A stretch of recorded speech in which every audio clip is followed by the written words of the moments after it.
during this ASMR session of Picky Bad Picking.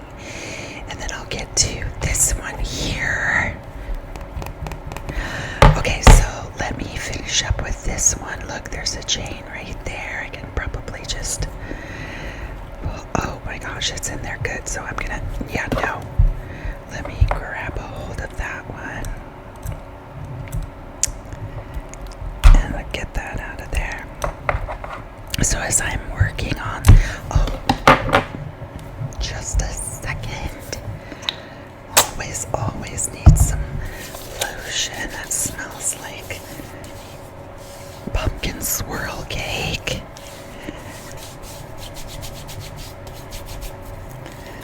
Okay. And a spritz of...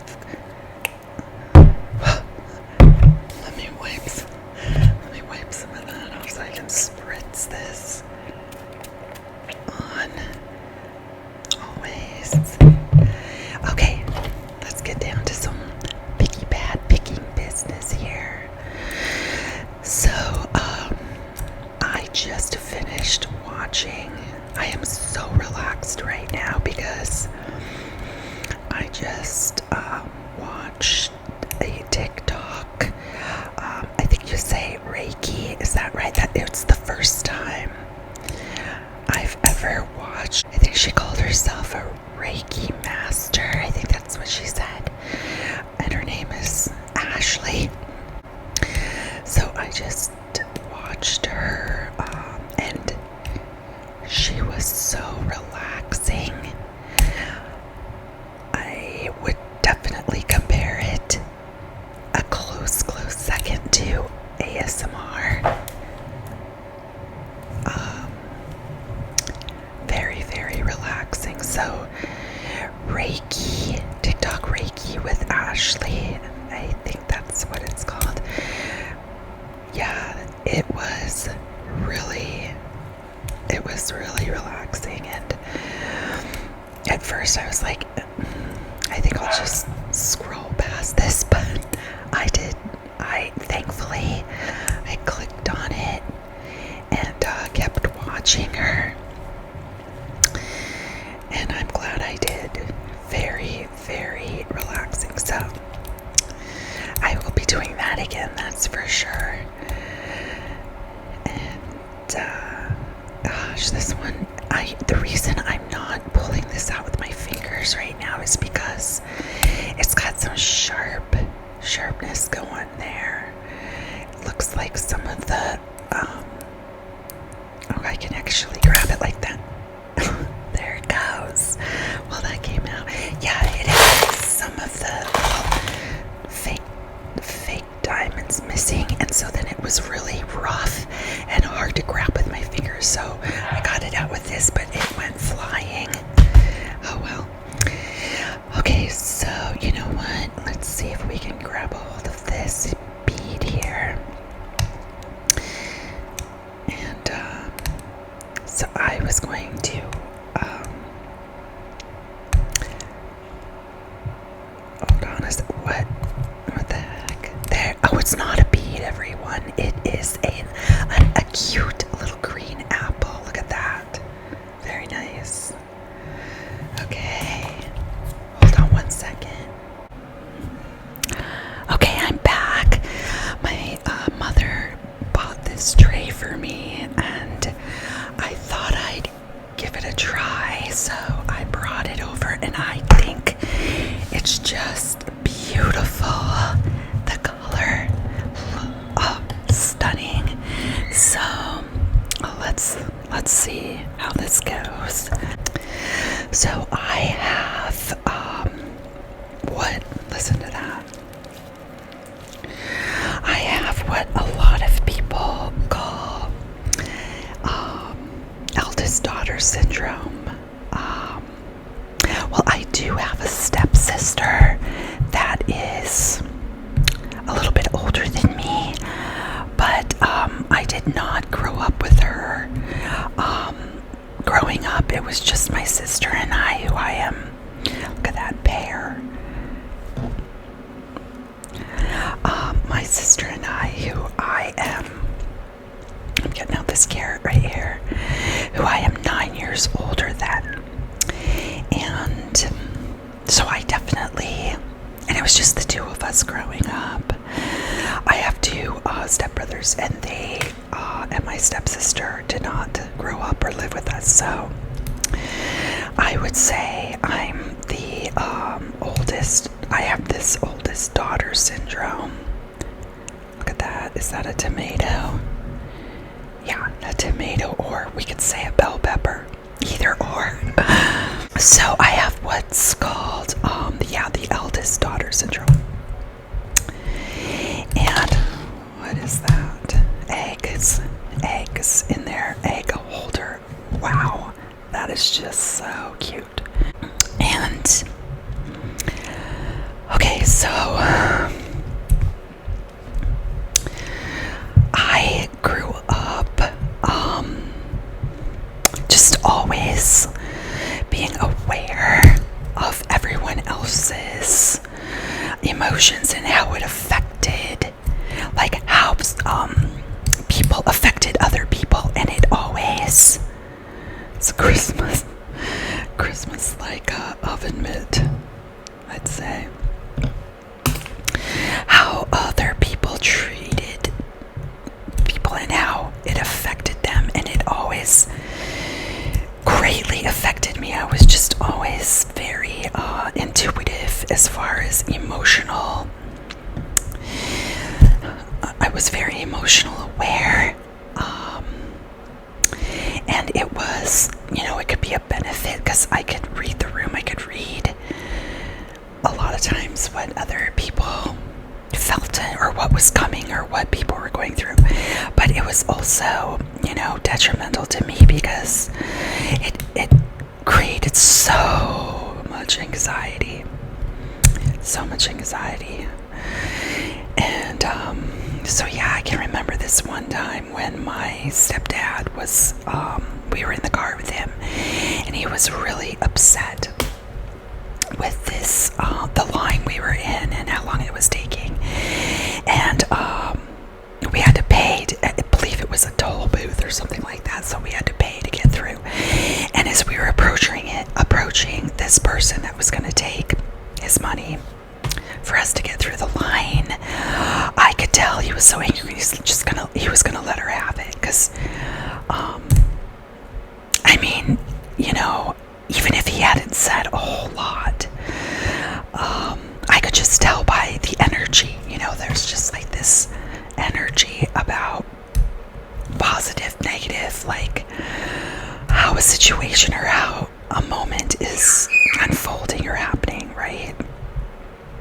So I don't know what that is. I think it came off of like a container or something that was in here, probably ketchup or ketchup container. So I just did not want this tension to affect this person's maybe day. Like I just did not. I mean, they were doing their job and they couldn't help what was happening. They couldn't help that the line. I just felt bad for this person, and I was taking it on.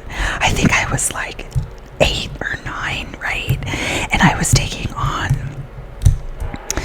this person's, like, I was feeling bad for this person, and they didn't even know it was coming.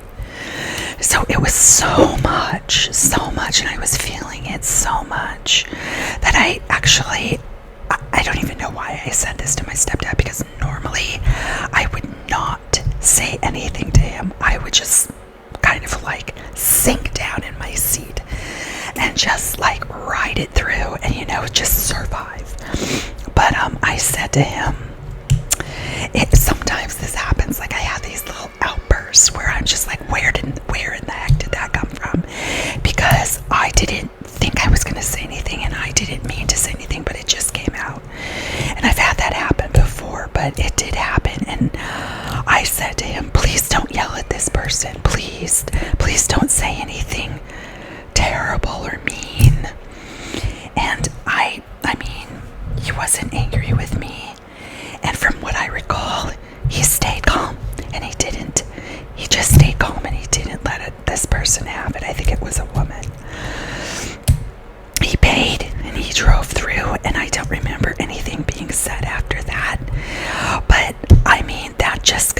show that the letter B, B for positivity and patience. So, I don't recall ever doing that again. I think I just basically, like I said, sank down in my seat and tried to ride it through and do the best I could, you know. I don't remember ever speaking up after that.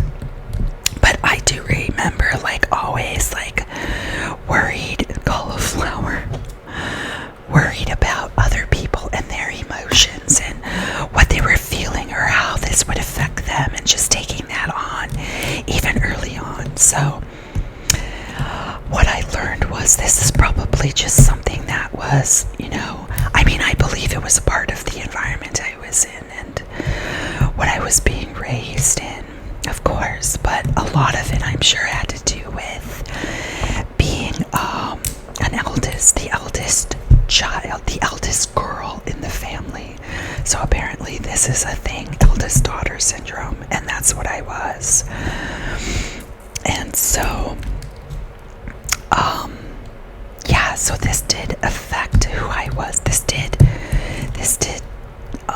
make me who I was. And so I'm just learning that as I get older, I'm able to kind of go against a lot of that and, you know, stand up for me and not like worry about everyone else around me. I mean, I'm trying to do that.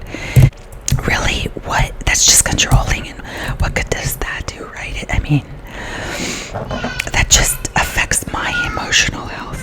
Oh my gosh, there's my grandson. And why he's this far down the hallway, I have no idea. Listen to this right here. Let's pull this out of here. You know, I'm gonna have to work on it a little bit more before I go pulling it out of there. Just a little bit. Okay. Oh yeah, there we go. Nice. This eldest daughter syndrome is like, okay, so there's different things. Like I'll list some of the different things and see, to all the eldest daughters out there, see if this applies to you. So apparently the characteristics, the key characteristics for this are, you have like this intense feeling. I think that's silicone, so I'll put that over there. More silicone.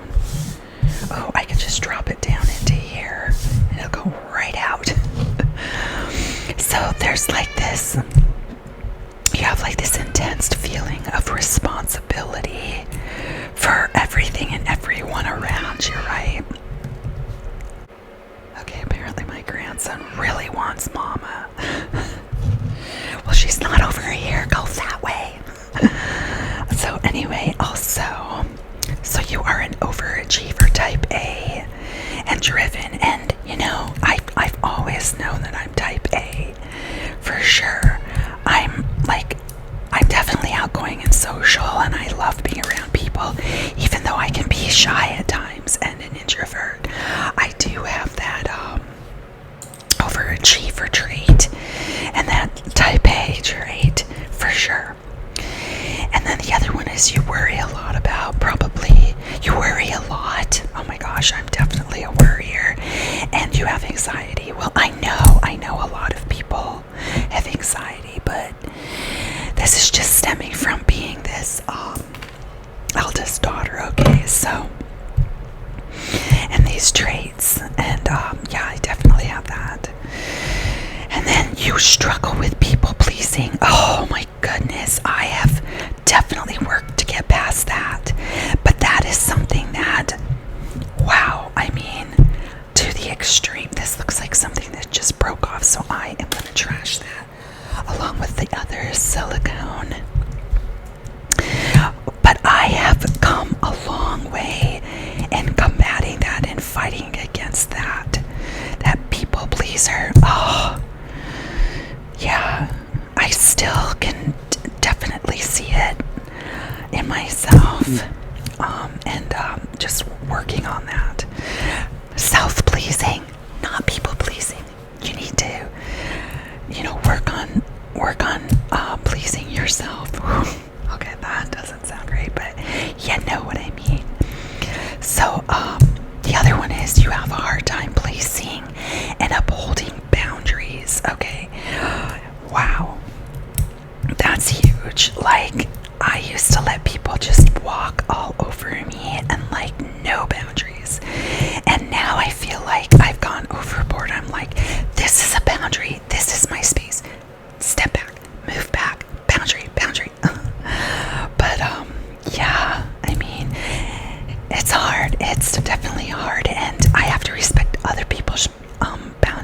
as well. So it's definitely a give and take, you know. You want your boundaries respected, then respect other people's boundaries as well. This is taking some effort here to get this out. Let's dig in there. Pull at it a little bit.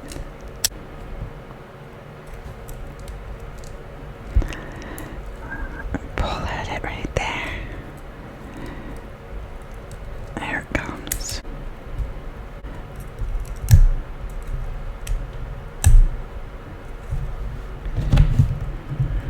Come on out of there. Ouch. Oh, wow, that was rough. Come on. Okay, so then the next one. Can I get it from the back side? Is it going all the way through? Let's see. All the way through to the other side.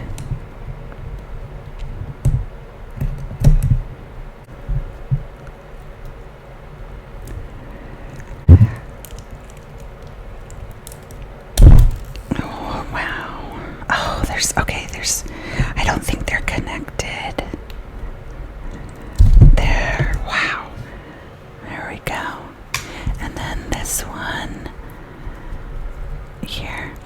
So the other boundary, the other key characteristic is you resent your siblings and family. Well, I mean, okay, so maybe your siblings and your family have so your siblings are not doing as much because you are the one taking on more than you should, and you're not delegating, you're not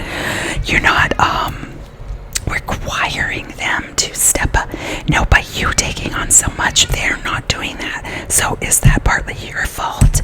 So I don't know. I mean, there's probably resentment there. I'll admit, my sister does not live in the same state as I do, so I bear basically all the responsibility. And so there's probably some resentment there. But, you know, being who I am, probably put myself in this position, is what I'm saying. Yeah, probably. So I don't think that resentment is something that I'm allowed to have. And as far as resenting my family, well, I'm also again saying, I'm going to help you with this, or I'm going to do this. I've made myself this person in my family's eyes. So isn't that on me as well? And I mean, I guess I could pull back and say, I'm not going to do this or that, but isn't it kind of too late now? I mean, that's a hard one. That's a really tough one. So then the other one is that you struggle with feelings of guilt. And here I am.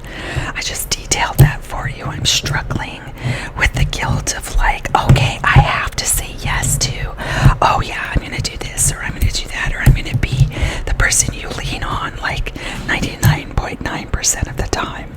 You know, and if I don't, then I feel guilty about it. Another broken piece here of something. I have no idea what.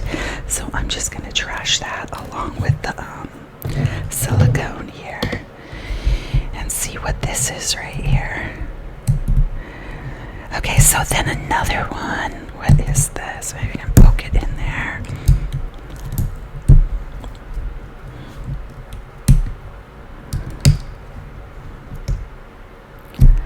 Oh, it's a star. Nice. Just grab it like that. It's a star. Okay, so then the next one is you have a difficult time in your adult relationships.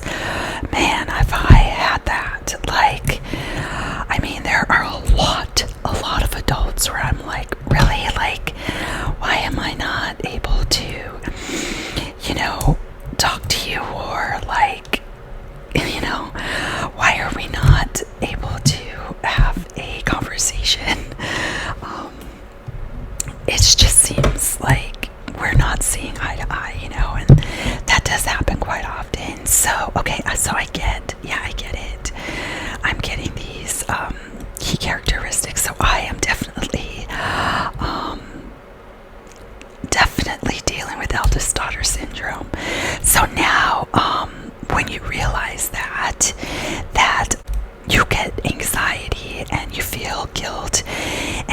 like you have to be in control. Like, how do you let go? Like, how do you deal with that? You know, that, what is that about? What I've learned is that you have to kind of, view it from, like, pan out and view yourself from, like, I guess, bird's eye view in a way. I guess that's what you could say. Like, maybe view yourself and from a different point of view, and like remove yourself, you know, from the situation by kind of viewing from out and viewing in and saying, you know, okay, take the pressure off, allow yourself to actually let go and not be in control, and just kind of sit back, let what you're going through work itself out by just not taking things so seriously.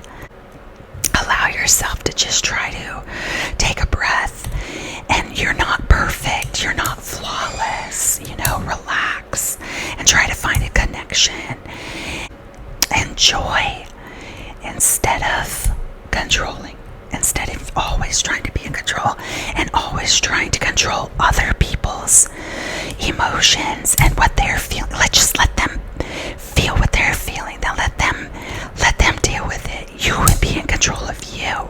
Stop trying to control the outcome of everything and managing other people's emotions. When you do that, you're just going to be anxious all the time. You're just going to just feel like, you know, you're constantly having to be one step ahead and like control like the outcome. So stop overthinking. So I guess one of the key things that I learned is that true connection with people and people you love, and even strangers, it's not about control. It's about being vulnerable and vulnerability. So it's kind of like just having like this shift in your mindset. So we've got a bear right there, a little pink shiny bear. Okay, I don't have too much more in here, and then I'll be done with this and we can move on to a different picky pad. So then the other thing that you can do if you are like me with this elder daughter syndrome is to stop accommodating everyone else. Okay, so what you do is you prioritize your own interest. Just prioritize you and don't be a people pleaser. Like, I know you feel like it's in your DNA, but it's not. Just release, let that go. Suppress, you know, like the need to please everyone. Whoa. Because then you can let go. That's a cute purple star. Then you can let go of those feelings of being resentful and underappreciated. And then, you know, communicate that, you know, this is what I want, this is what I need. Instead of always like accommodating everyone else for what they want, say, you know what, I want this. Hey, I want this for dinner tonight instead of that kind of thing. F. There's a lot of silicone here. Let's get this out of the way. Okay, so I think I'm not seeing any more charms in this. Oh, wait a minute, I see a chain right there. And I think that will be it for this one. So let's get this chain out here, and then we're done with this one. There we go.